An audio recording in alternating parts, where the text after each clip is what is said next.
میں نے ایک دفعہ مثال دی تھی سندھ باد جہازی کے ایک سفر نامے سے.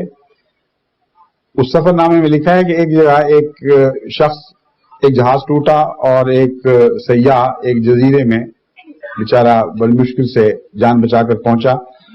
وہ سارا خالی جزیرہ تھا، پھلوں سے لدا پڑا تھا.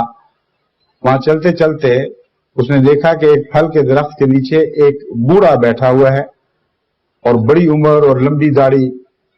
اس نے بڑے دردناک طریقے سے اس سے کہا کہ دیکھو میں کیسا بد نصیب ہوں، میری ٹانگوں میں جان نہیں ہے، تم مجھے اٹھا کر اپنے کندھوں پر بٹھا لو، میں بھی ذرا سیر کے لطف اٹھاؤں، میں بھی اپنے ہاتھوں سے پھل توڑ کر کھاؤں.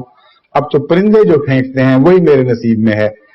اس پر رحم کھا کر اس سیاح نے اس کو اٹھا کر اپنے کندھے پر سوار کر لیا. اس کہانی کا نام ہے پیر تسمہ پا. اس کی ٹانگیں تسمے کی طرح تن گئیں اور اس کی گردن کو جکڑ لیا، اور پھر جتنی دیر وہ وہاں زندہ رہا اس پیر تسمہ پا کا غلام بن کر اس کو جگہ جگہ اٹھائے پھرتا تھا، اور پھر موت تک اس کو اس سے آزادی نصیب نہ ہوئی. یہی حال پاکستان کے سیاستدان کا ہے.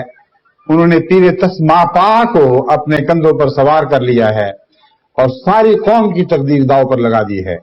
جو کچھ ہو رہا ہے اس کی آخری ذمہ داری بہرحال ملا پر ہے.